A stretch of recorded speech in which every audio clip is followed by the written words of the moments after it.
안녕하십니까 선생님들.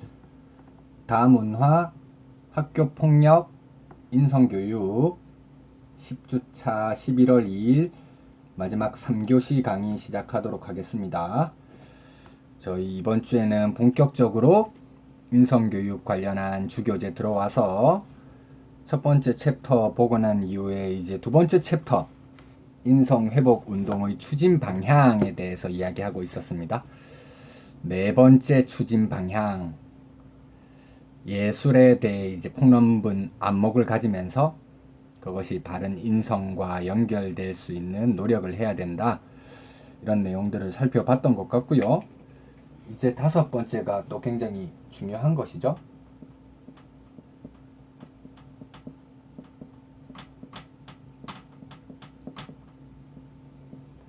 멈춤의 지혜라고 하는 것입니다. 우리는 마치 누가 강요한 것처럼 굉장히 바쁘게 살아가면서 삶의 여유를 조금씩 잃어가고 있는 것 같습니다. 그럼 삶 속에서 거대화된 사회 속의 하나의 부품과 같이 간주되면서 행복으로 다가갈 수 있는 기회를 조금씩 잃어버리고 있는 것이 아닌가, 이런 걱정이 드는 순간순간이 있는데요.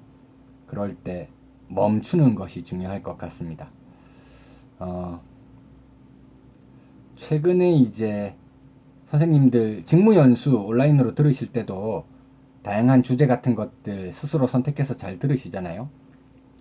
제가 들었던 강의 중에 이제 혜민 스님 강의가 있었어요.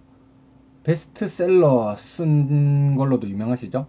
원래 우리가 또 승려들 중에 베스트셀러라고 하면 지금은 입적하신 그 법정스님, 무소유 같은 그런 책들이 굉장히 유명하기도 했는데, 혜민스님도 엄청 유명한 책을 쓰셨죠.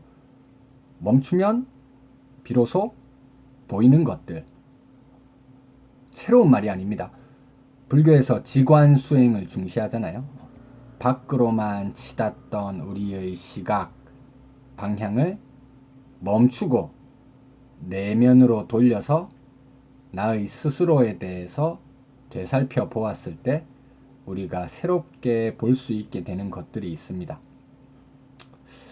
이런 멈춤에 대해서는 제가 방금 불교를 말씀드리기도 했지만 육아적 사유, 동양의 사유에서도 이런 걸 많이 이야기하거든요. 저희 41쪽에 보면 이런 내용들이 나오고 있습니다. 세 번째 단락인데요. 멈춘다는 것은 여러 가지 복잡한 의미를 동시에 함축한다. 육아적 사유의 관점에서 볼 때 멈춘다는 것은 행동을 멈춘다는 것, 가장 기초적으로 우리가 이해하고 있는 것이죠. 그 다음, 부질없는 충동과 욕망을 멈춘다. 주의를 흐트리는 잡념과 사욕을 억제한다. 이런 의미를 가지고 있기도 합니다. 유교, 특히 성리학에서 가장 중요시 여기는 수양의 자세, 경이라고 하는 것이 있죠. 경. 주일무적이라고도 표현하죠. 주일무적. 기심수렴, 불용일물이라고도 표현합니다. 주일무적, 마음을 한 곳으로 집중해서 산만함이 없게 하는 것. 그걸 8글자로 하면 기심수렴, 불용일물이 되겠죠. 마음을 한 곳으로 수렴해서 산만한 것은 하나도 허용하지 않는 상태. 우리가 바쁘게 살아나가고 삶 속에서 고단함을 경험하다 보면 우리를 괴롭히는 외부의 여러 가지 것들이 굉장히 많습니다. 사람일 수도 있겠고요. 사건일 수도 있겠죠. 하지만 이런 것들에 매몰되어서 살다 보면 삶의 진정한 의미를 포착하기가 매우 어렵습니다. 이런 것들을 잠시 벗어나서 내 마음 스스로의 상태에 대해서 살펴보는 것. 아까 처음에는 제가 불교를 말씀드렸잖아요. 혜민스님, 지관수행, 멈추면 비로소 보이는 것들 이야기했는데, 이제 대승불교, 제가 지난주에 이상적 인간상인 보살 말씀드렸으니까 대승불교에서 수양 방법으로 제시하는 육바라밀이라고 하는 것이 있잖아요.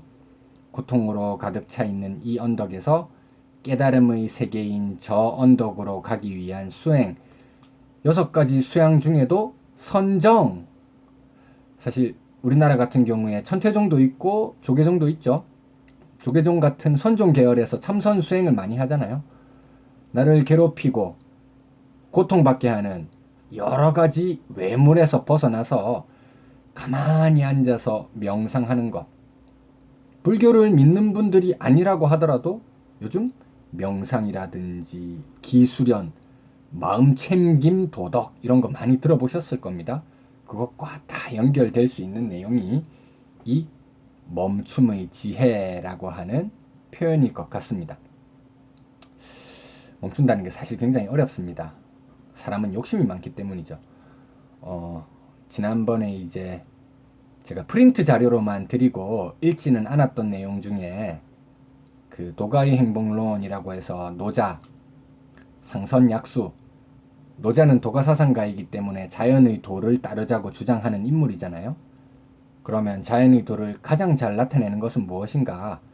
그것은 물과 같다는 것이죠. 물. 물은 평야에 흘러가다가 커다란 바위를 만나면 부수고 뚫고 지나가는 게 아니라 돌아서 지나갑니다. 사람들은 의견 차이가 생겼을 때 서로 다투고 경쟁하지만 물은 다투지 않는다는 것이죠. 부쟁이라고 표현하는 거잖아요. 인간들은 반대로 계속 다투면서 아래에 있기를 싫어하고 계속 경쟁해서 더 높은 자리로 올라가려고 욕심을 냅니다. 하지만 자연 속에 있는 물은 위에서 아래로 흐르죠. 사람들이 머물기 싫어하는 아래에 머무릅니다. 처하라고 표현하는 것이죠. 그리고 싸우지 않고 아래에 머물면서도 만물을 이롭게 하고 생명을 제공하는 원천이 됩니다. 이 만물, 이런 물과 같은 지혜를 우리가 발휘하면서 승진 가산점도 따야 되는데 이거 열심히 하고 연구학교에 가가지고 내가 프로젝트를 몇 개라도 더 해야 되나? 뭐 교사들이기 때문에 이런 식으로 욕심 부리는 경우가 있을 수 있겠죠. 잘못됐다는 것은 아닙니다. 본인이 목표로 삼고 있으면 당연히 그렇게 노력하는 것도 맞는 말이겠죠. 하지만 그 과정 속에서 너무 자신에게 고통으로 다가온다고 하면 잠깐 내려놓고 자기 자신의 마음, 내가 정말 좋아하고 행복해하는 것이 무엇인지 자기 스스로를 바라보려고 하는 노력이 필요할 수 있을 것 같습니다. 멈춤의 지혜. 자, 이제 42쪽 넘어와서 6번째 추진 방향, 직무에 대한 양심, 직업 윤리 의식을 개발하는 것을 추구해야 한다. 굉장히 중요한 것이죠.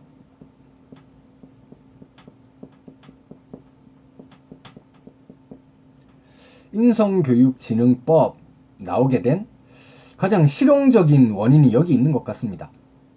사회 속에서 사람들이 삶을 영위해 나가기 위해서 기본적인 경제 활동을 하게 될 것이고 그것을 통해서 소득을 벌 건데 이러한 활동들이 다 직업과 관련되는 것이죠. 하지만 지나치게 물질적인 것만 추구하다 보면 바른 인성 이런 것은 도외시하고 오로지 직업에서의 성공이라든지 돈을 많이 버는 것 여기에만 매몰될 수 있는데 그것이 아니라 직업이라고 하는 것이 가지는 진정한 의미, 그런 의미를 인식하고 그를 바탕으로 진정한 직업 윤리 의식을 개발할 필요가 있다는 겁니다. 42쪽 그 내용을 한번 읽어보자면요. 우리는 기본적으로 전문인에게 요구되는 식견과 기량을 소유해야 할 뿐만 아니라 우리가 자신이 하고 있는 일에 대한 애착과 사명감을 가져야 하고 자신이 하고 있는 일에 대한 남다른 표준과 윤리를 가지기 위해서 노력해야 합니다. 교사에 대해서 여러 가지 관점으로 바라볼 수 있다고 했었죠. 평화교육할 때 한번 말씀드렸던 것 같습니다. 기본적으로 교사는 전문직이죠. 학생들을 지도하기 위해서 필요한 이론적인 지식과 학생 지도에 필요한 행동적, 기술적인 지식을 잘 구비하고 있어야 됩니다. 하지만 이건 훌륭한 교사가 되기 위한 충분 조건은 아니고 가장 기본적인 필요 조건이라고 할 수 있겠죠. 그걸 갖추고 있을 때 우린 교사라고 부를 수 있을 테니까요.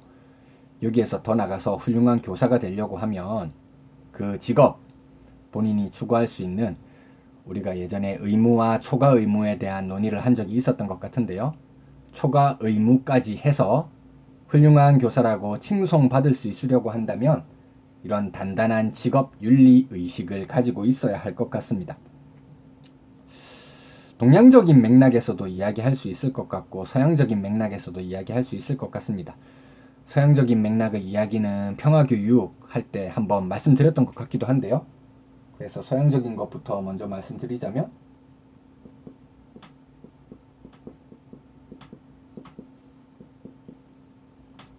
직업 소명설, 직업을 의미하는 여러 가지 단어들 가운데 콜링이라고 하는 것이 있다고 했었죠. 3월 달에 대학교 캠퍼스를 지나가면 동아리마다 새로운 신입 부원을 모집하기 위해서 플랜카드라든지 현수막을 많이 달잖아요. 제가 학부랑 석사는 부산 쪽에서 이제 종합대학을 나왔는데 박사는 충북 쪽에 교원대에서 이제 박사과정을 했기 때문에 교대와 비슷하게 굉장히 특수 목적의 교원 양성 대학이었죠. 그렇기 때문에 기본적으로 교사 될 사람들이라는 걸 전제하고 동아리 부원들을 모집하는데 기독교 동아리 이런 쪽에서는 플랜카드를 신께서는 여러분을 교사로 부르셨습니다. 이렇게 말하잖아요. 누구누구 선생님 부르는 순간 네라고 대답하게 되면 그 거룩한 소명을 충실하게 이행하겠다는 막중한 책임의식까지 당연하게 가지게 되는 것입니다. 그런 측면에서 단순한 전문직, 여기서 한 단계 더 나가서 교직은 성직이야. 요즘 이런 말 하면 이런 딱딱한 현실 속에서 성직으로서 교사를 바라보면 너무나 요구되는 게 많다. 그렇게 하려고 하면 오히려 더 고통스러울 수 있다 말할 수 있겠지만 사실 그런 고통 속에서도 교사가 수행해야 될 역할이 무엇일지 이런 걸 고민해 보아야 될 것 같습니다. 제 경험을 말씀드리자면 바로 지난주인데요. 저는 교직 경력이 그렇게 짧지도 않고 길지도 않고 딱 10년 정도 했는데 제가 추구하는 교사상은 조금 즐겁게 학생들을 대하고 밝게 대하는 존중하는 교사이거든요. 학생을 존중할 줄 아는 교사가 존중할 줄 아는 학생을 기를 수 있다. 이게 제 교육 철학이라서 항상 그렇게 수업에 임해왔고 학생들도 그렇게 잘 이끌어 왔었어요.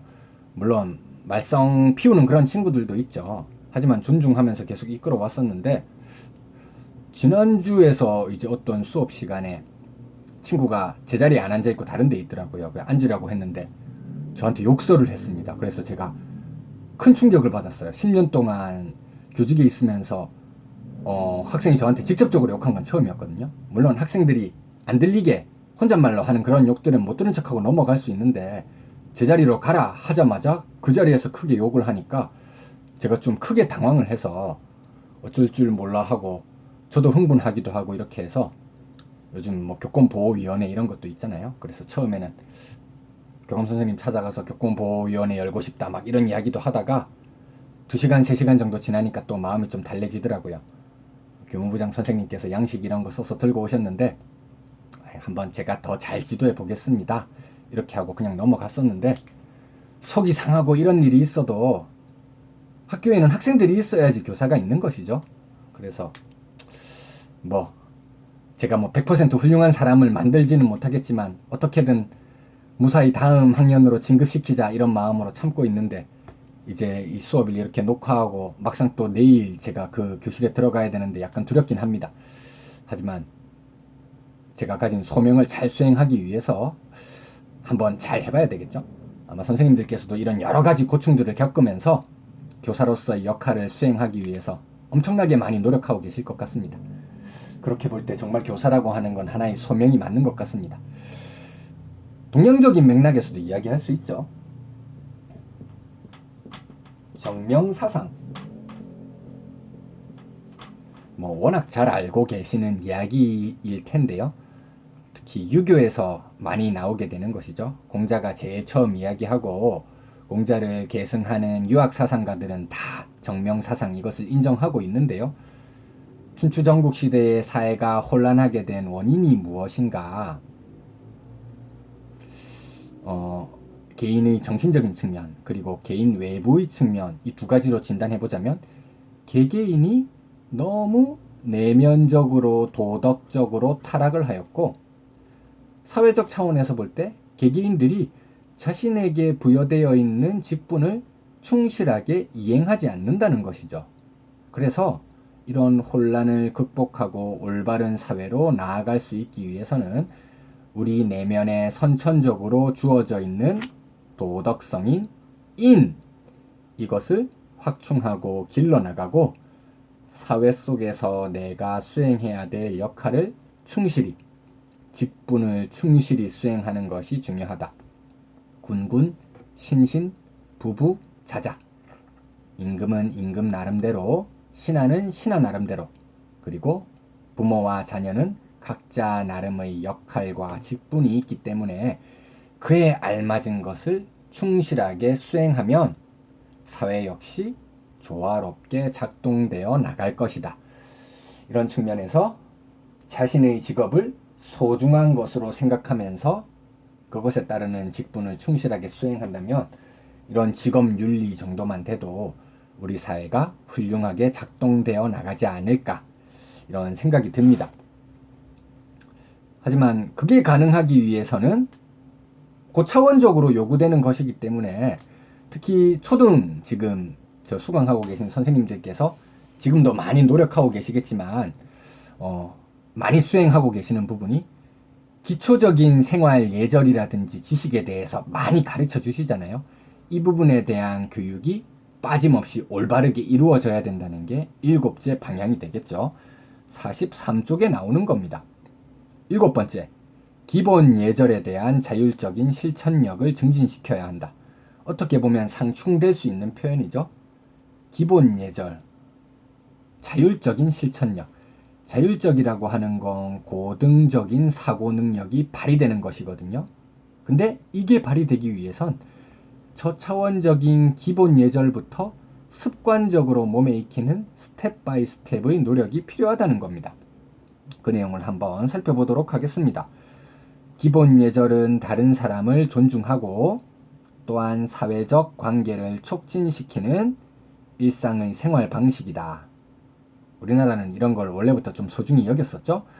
우리 선조들은 우리에게 위대한 유산으로서 효와 충의에 빛나는 동방의 아름다운 선비나라, 예의 나라를 물려주었습니다. 오늘날 용어로 기본 예절의 신뢰를 든다면 우리가 무엇인가 하고자 할 때 저기요 이렇게 부르지 않고 실례합니다 라고 부르잖아요. 호칭을 부르기 애매할 때 그렇게 많이 이야기하죠. 그리고 누군가 우리에게 도움을 줄 때 당연하게 생각하지 않고 고마워하는 것. 우리들을 따라오는 사람들을 위해 출입문을 잡는 것. 공공장소에서 떠들지 않는 것. 여럿이 모여 있을 때 휴대폰을 꺼두는 것. 상대를 공격하지 않는 언어를 사용하는 것. 이런 것들이 다 기본적인 매너, 기본 예절에 해당하는 것이라고 말할 수 있겠습니다. 이런 모든 행동들은 우리 주변에 있는 사람들을 편안하게 해주는 작은 노력이지만 매우 의미 있는 삶의 방식입니다. 피터스가 이야기하기도 했고 스피노자가 이야기하기도 했죠. 우리가 이성의 궁전으로 들어가기 위해서는 반드시 이 장소를 지나야 합니다. 선생님들 많이 들어보셨을 겁니다. 습관의 뜰을 지나지 않고서는 이성의 궁전으로 들어갈 수가 없습니다. 메이저리그 야구 선수들 보면 현란한 동작으로 수비를 펼치잖아요. 처음부터 그런 현란한 동작으로 수비한 건 아닙니다. 리틀 야구 시절에서 스텝, 올바른 방식으로 정확하게 익힌 다음에 그것을 바탕으로 해서 굉장히 멋있는 세계적인 레벨의 몸동작을 보여줄 수 있게 되는 것이죠. 우리가 가르치고 있는 학생들도 세계 시민으로 훌륭하게 성장해 나갈 건데 그들이 이성의 궁전에 들어갈 수 있게 해주는 가장 훌륭한 조력자, 습관의 뜰에서 머무르고 있는 선생님과 저, 이런 교사들이 될 수 있겠죠. 이 부분이 굉장히 중요하다는 것입니다. 그 다음 이제 마지막 8번째, 사회적인 양심과 정의 지향성을 추구해야 한다. 정의, 어떻게 보면 중요한 것이긴 하지만 달성하기 굉장히 어려운 개념이죠. 하지만 우리가 이것에 목말라 있고 갈망하고 있었기 때문에 한 7, 8년 전인가요? 우리 사회에서 이제 공전이 히트를 거둔, 사실 수험서라든지 아니면 대중문학 서적 이런 거 제외하고 우리나라의 학술 서적, 이론 서적이 베스트셀러 되는 경우가 굉장히 드문데 7, 8년 전에 마이클 샌델의 정의란 무엇인가 라고 하는 책이 공전의 히트를 기록했었잖아요. 읽어보지는 않는다고 하더라도 집에 책꽂이에는 반드시 꽂아두어야 하는 책이다, 이렇게 생각하는 책이었습니다. 그러다 보니까 아마 학생을 위한 정의란 무엇인가 이런 책도 만들어져서 초등학생들도 고학년 정도 되면 충분히 읽을 수 있는 권장 도서 목록에 들어가 있는 것 같습니다. 정의라고 하는 게 추구하기 어려운 높은 이상처럼 보이긴 하지만 우리가 반드시 추구해야 된다고 갈망하고 있는 것을 잘 보여주는 사례였다고 할 수 있겠죠.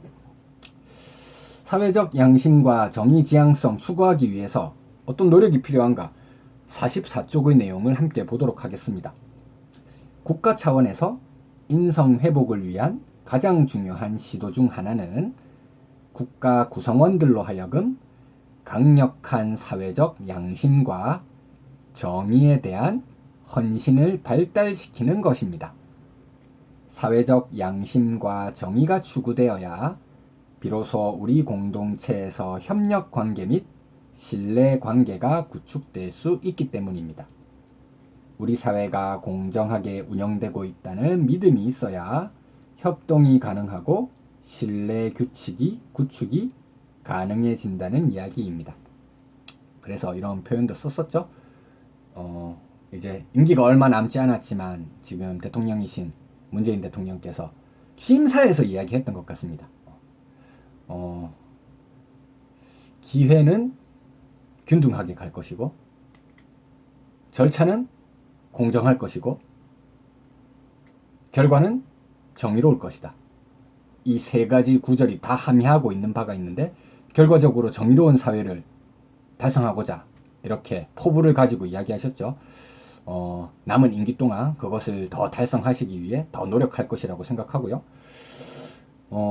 이런 사회 정의를 실현하기 위해서 가장 기본적인 전제가 되는 게 법적 정의 구현 및 법 규범의 이행이라고 말할 수 있겠죠. 아까 이제 성숙한 사회로 나가기 위해서 니부어 이야기하면서 개인윤리뿐만이 아니라 사회윤리도 필요하다 말하면서 거기서도 법이라든지 제도를 말씀드렸었잖아요. 그래서 여기서도 역시 법과 제도적인 차원에서 이야기 마무리를 짓고 있는 것 같습니다.